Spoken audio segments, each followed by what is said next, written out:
high speed is right behind the country. Oliver Christ! Oh, he's done it! Having Dundee as well. O'Neill and Lamb up the way. Rangers look for a goal. It's in there. See if they'll fit him well.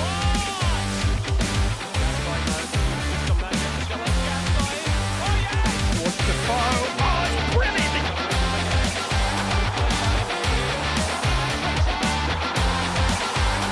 Scoots it back, John Lundstrom. 3-0 Rangers. Willis cross a good one. That hits Libra.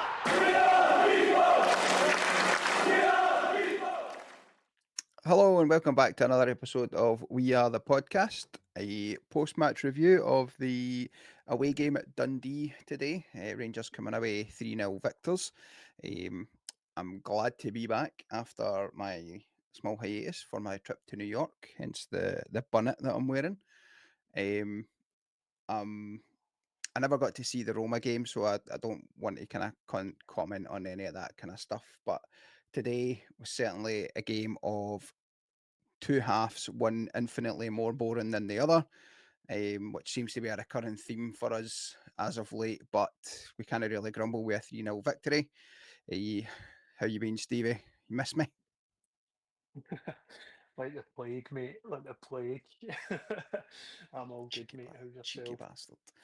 I'm fucking shattered, mate. Absolutely shattered. I've been back since Friday and I'm still suffering this jet lags. And there was points today where I was just dozing off, and it was absolutely nothing to do with the football. I was just lying on that couch dozing off. But and we'll get into it then.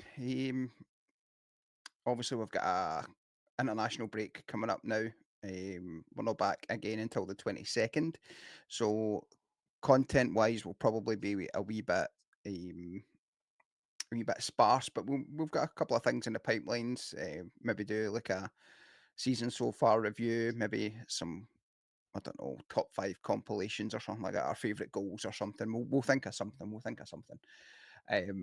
But as for today, as we've said, 3-0 victors. Two of the goals coming early on in the first half, with the third right at the very death, the kind of last event of the game there enough. Early on, about 3 minutes in, Dundee had a free kick, which I can only describe as an absolute cannon of a shot that Butland made a brilliant save for. We then go a couple of minutes and Nico, the smallest guy on the park, again rising to score an absolute steesher of a header from a Tav corner, which never happens. But there you go. It was a nice goal to score. Settle the nerves a wee bit of the players. What did you make of that, Stevie? What did you make in the lead up to that goal and the events surrounding it? So the lead up to the goal before obviously we score, you're thinking, oh, here we go again. This Aye. is going to be, we're going to make hard work of this, but it's only really the first kind of 4 or 5 minutes we looked in any sort of trouble, and after that it was fairly routine. That first goal, that just shows you what happens when you can beat the first man with a corner. You've got that aerial threat in there with Nico, who, as you touched on, is not the biggest of guys, but he's got a good jump and he always times them perfectly. He was unlucky with one in the second half as well, but really good header. And it's not the first time he's done it this season, and I'm sure it will not be the last as long as we can keep beating the first man with the cross. But I thought after that it kind of became, well, once Mikey Moore scores, it kind of becomes fairly routine, doesn't it? I mean, Aye. Jack Butland's had a few saves to make, but 99.9% of them were straight at him, never troubling him. So it's kind of, and I think I mentioned this in one of your group chats at the time where it was kind of fairly routine. I suppose my only gripe was that we didn't kick on and put 4 or 5 past them, because we Yeah. could have done if we'd kind of stepped it up. 100%. I think following Nico's goal, we kind of took control of the game, especially in the first half. As you say, Mikey Moore, I think it was like 5-10 minutes later, gets a goal, and I put in our group chat that was Ryan Kent-esque. Like the shot just gave me vibes of Ryan Kent, and I think we're starting to see the player that we were promised by all the Spurs fans and Mikey Moore. I think when it was Russell Martin and he had him tied to a position, it shackled him. But I think now that he seems to be playing with a wee bit of freedom under Danny Rule, we're seeing the actual player that he is. Yeah, I think I don't think it's any coincidence that we're seeing the better of Mikey Moore since Danny Rules came in. He's kind of given him, yeah, look, you are predominantly a winger, but don't stick to the wing. You know, if you want to cut in, cut in. If you want to kind of go through the middle, I'm not saying he's got a free role, but he's got a lot more freedom than what he had under Russell Martin. And we've kind of said it the last couple of games. I know, obviously, with the Celtic game that we lost and obviously Roma, but he does seem to be getting progressively better with every game that passes, and the goal was a really good finish. Yep. Even the one that get disallowed for offside was a good finish for a tight angle. Um, and I'm sure we'll touch on that in a wee bit more detail in a minute. But So that was I one think of he's the playing next kind of well. things. He's playing Aye, well. he is. He's become one of the brighter sparks. One of the things that annoyed me about the first half specifically was, again, our strikers didn't look to be part of the game, and I don't know if that's down to how Danny's got them playing or what he expects from his strikers, dropping back to collect the ball or whatever. But the two of them were just, I mean, Danilo had a couple of good passes, but again, Miovski was just absolutely anonymous, which isn't going to help him because we need him scoring goals. Because as far as I'm Yeah, concerned, yeah. he should be our starting striker. Mhm. Um, and only giving him 45 minutes isn't going to help him. But you mentioned Mikey Moore's second goal that got chopped off after lengthy VAR review, which I think possibly might result in our second apology in as many weeks from Willie Collum and his pals, because what that's getting chopped off for is ludicrous if you ask me. Like, how can the goalkeeper be unsighted by Diamande if he's making a save? I don't get that. Like, I don't get it. Yeah, look, see if Danilo's shot goes in, then absolutely fair enough. You can go right chopped off because Diamandi's blocking the goalkeeper's view. But Yep. he moves to one side. He then sees the ball, moves back, and makes. You have to say it's a really good save he makes. Oh, aye, 100%.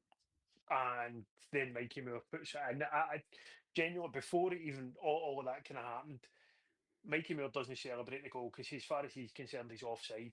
And when they were showing the stills, I'm like, he's definitely off. He's got to be Yeah. off. But they cleared that, and then it was the whole kind of is Diamande blocking the goalkeeper. And like I say, the minute he got sent to the screen to make the decision, because Crocker on commentary was saying he's going to be sent because it's subjective. And the minute you're like, it's Matthew McDermott, he's not giving the goal here. But the argument there would be for me, the goalkeeper, as you said, the goalkeeper saves the shot. So even if he's unsighted, he still saved it. Yeah. What happens after that is inconsequential, really, because he's 100%. he's saved the bit where the offside is, So fair enough if he doesn't save it, then yeah, absolutely chop it off. But absolutely nothing wrong with it as far as I could see. And I don't know whether I'm saying that with blue tinted specs on, but for me the goal should have stood. And if the goal does stand there, we probably get another one or two. I think, you see, the thing for me is there's far too many conversations, not just through us being Rangers supporters, but on a weekly basis for refereeing in Scotland on the whole. Mm-hmm. VAR It's isn't not working. just for us; it's for every team. Aye. VAR isn't working in the attended manner that it's meant to be working, and it hasn't been since we brought it in. The clubs are paying money, far too much money, for some of these smaller clubs for this VAR technology that our part-time refs aren't using properly. We need proper full-time refs, I think, like they do down in England. Not that that'll make it much better because the proper refereeing that we've got is worse than down in England, but at least it would It's be their not. full-time job. I can't remember if I said it on here. I probably have, but to me, VAR's not the issue. It's the idiots using it that's the Aye, problem. It's exactly. not. If you use that technology properly, there's absolutely nothing wrong with it if you're applying the proper laws of the game. But when it gets down to subjectiveness and all the rest of it, I mean, you see ones. Was it the was it Hibs and Livingston where one get given where a Hibs goal or I can't remember. It was one of them anyway. It was Hibs against Livingston the other week, and a goal get disallowed for offside. But the way the lines were drawn, they weren't straight on the pitch. So how can you? And I know that's down to camera angles and all the rest of it, but if you're going to use the technology properly. Don't don't kind of half-arse it and go, well, we'll stick a camera here and hope that it picked up the best kind of angle or whatever. And then say It's sorry later when it's wrong, aye, as exactly, if because that's supposed to make any difference. Like, these these decisions in the case of Livingston can help them go down. It can stop teams for Hibs, like Hibs getting into Europe. It can stop teams for Celtic, Hearts, or us, or whoever it may be, winning the league. These have a massive, massive impact. Even at this yep, stage of the season, they've yep. got to be getting these right. And Too many yeah, just conversations happening about the validity of some of the decisions that are getting made because of her. It's of course, and far that's too where many it comes down conversations. to. That's where it comes down to the people that are using VAR. VAR is not the issue. The people that you've got there are the issue because they're the ones that are still making the decisions and they're still getting them wrong. There Yep. shouldn't be any need for Willie Collum to go onto a show once a month with Gordon Duncan and say, we got this wrong, we Sorry to got that somebody. wrong. No, just us, Look at just apologising to some other so, team. Like, look at the English Premier League one that to do with Howard Webb. At first, when VAR got introduced, Howard Webb was coming out and making God knows how many apologies. We got this wrong, we got that wrong. However, at the same time, he would say, here's how we're going to fix it. And now you rarely get any issues in the EPL. You will still get the odd one, but yep, not to the degree that you're getting up here. And when you think about it, it's even worse up here because in the EPL, there's double the amount of teams in the league. yep. Well, no, not double. We've got 12. Aye, They've got 20 teams in the league. So there's more games going on, play the same amount of games as we do, but there's less errors, and that comes down to they don't have incompetent idiots using the technology, and they know how to use the technology properly. which comes from having their refs being full time. I think. Like, it's just it's I bizarre. don't. It's I mean, look, I've heard this argument for years, and my own kind of personal thing would be is. What difference does it make if they're full time? Because they should still know the laws of the game. What are they going to do my on thinking. like a Monday afternoon? Are they going to sit and practice these Aye, scenarios? You can't really legislate for stuff well, like that in a game. in your job, do you need to take regular LMSs and stuff like that? Like in my work, I Of need course to I do. do. Of course I do. Like, I'm in banking. I need to know I need to know legislation yourself for your job and stuff like that. If they're full time, then their livelihood depends on doing a good job, and if they don't do a Mm, good job, they don't get paid. Same as you or I. yeah, yeah. The only So difference is if you or I don't do a good job, we don't get sent down to a championship level of our job for a week and then brought back. These guys are. but you can There's get no real suspended punishment and dished out for like, them. You know. aye, but aye, we could probably dedicate a full hour to the state of Scottish refereeing, but at the end of the day, we Yeah. still won 3-0. Half Mhm. time comes and goes, and Chermiti makes his appearance, gets a full 45 minutes, Jesus Christ. does nothing with it, man. Like, it's starting to get boring now. It's starting to get boring.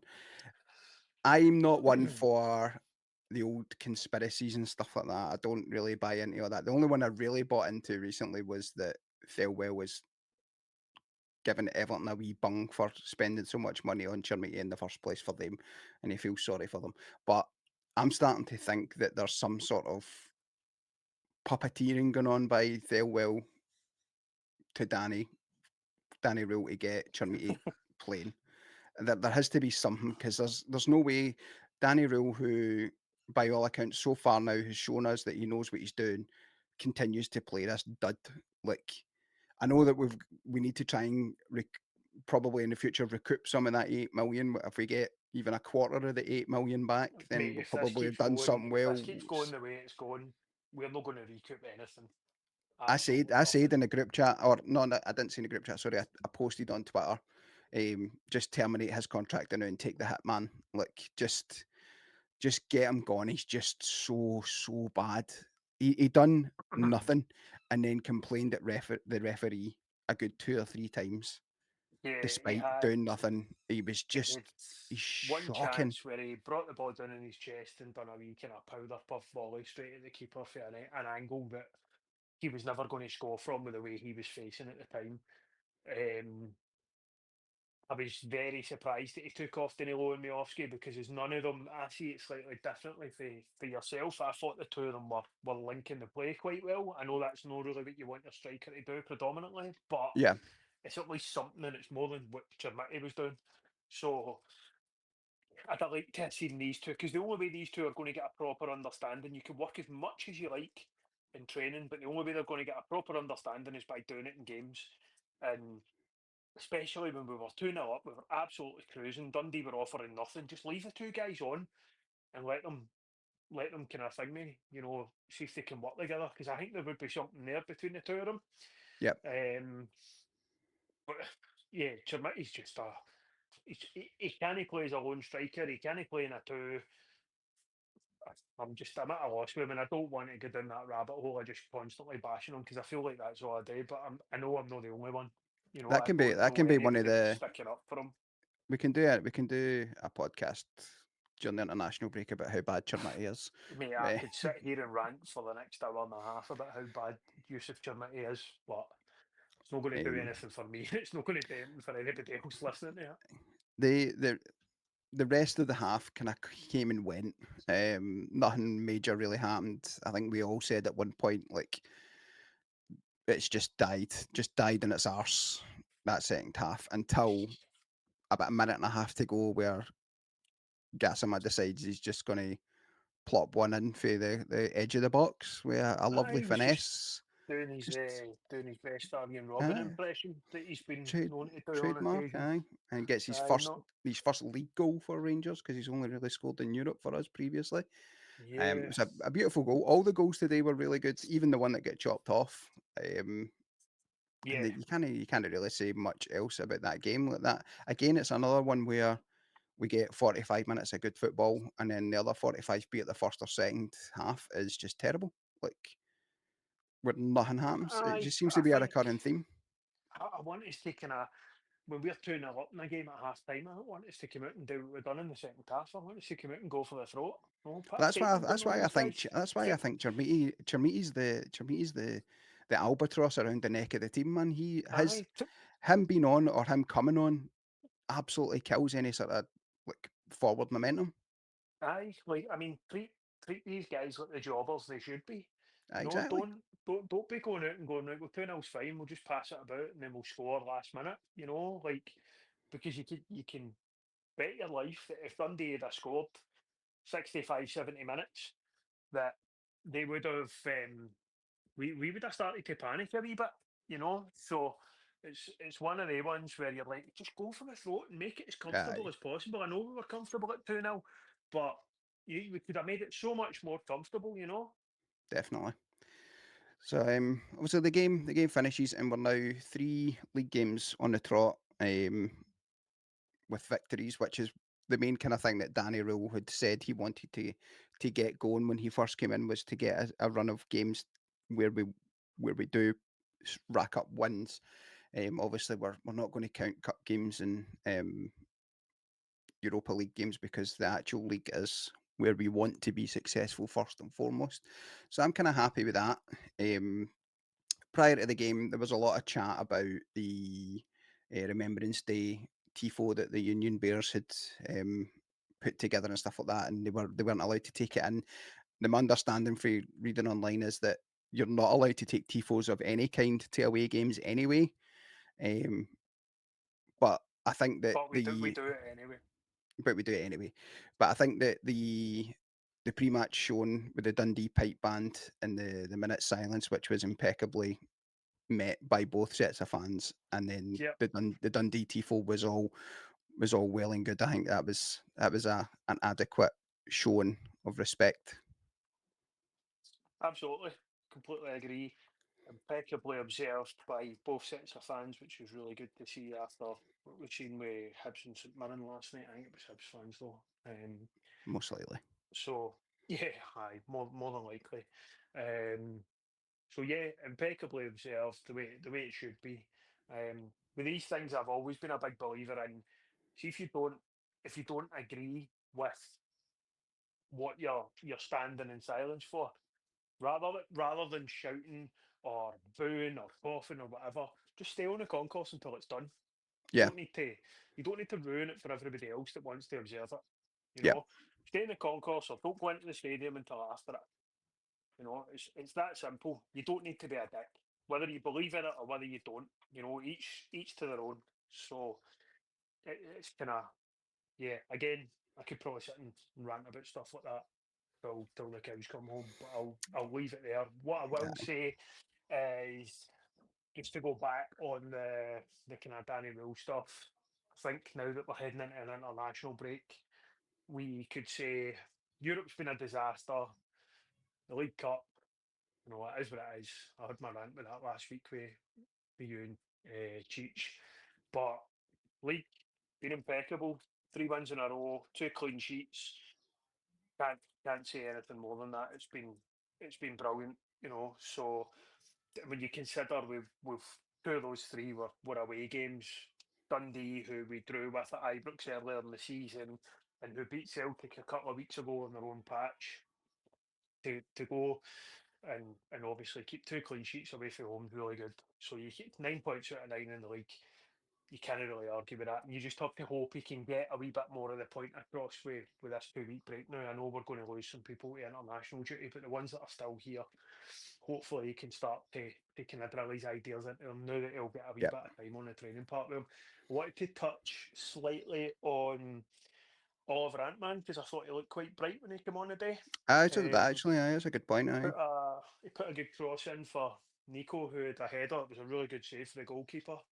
he took Um, on a couple of defenders as well, where he done a kind of mazy run towards the end, like took out 2 or 3 of them. Mate, aye, I'm sure.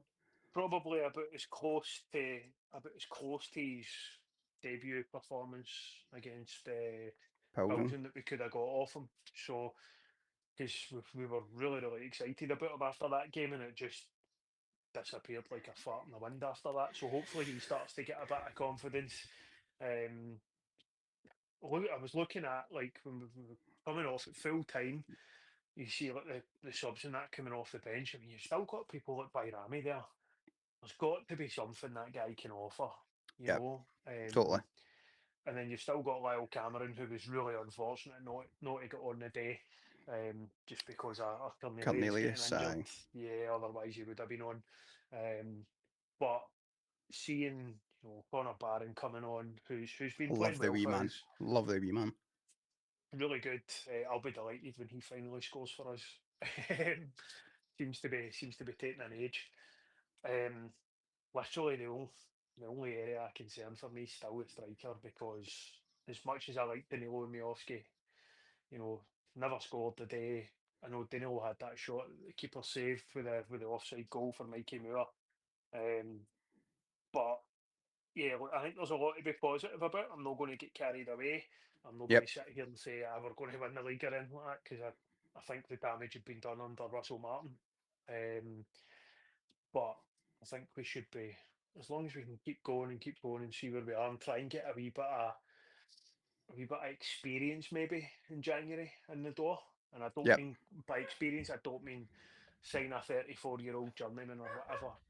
Get somebody who's about 28, 29, that's been there and done it for a few years, and see if we can get them just to kind of galvanise the troops a wee bit. I think Danny Rule had mentioned as well that during the international break there would be a decision taken on who he wants to add to his coaching staff, um, for the kind of Scottish side of things. So hopefully we can get like a kind of a Rangers man in that kind of lets all these new guys know what it's about to actually play for us.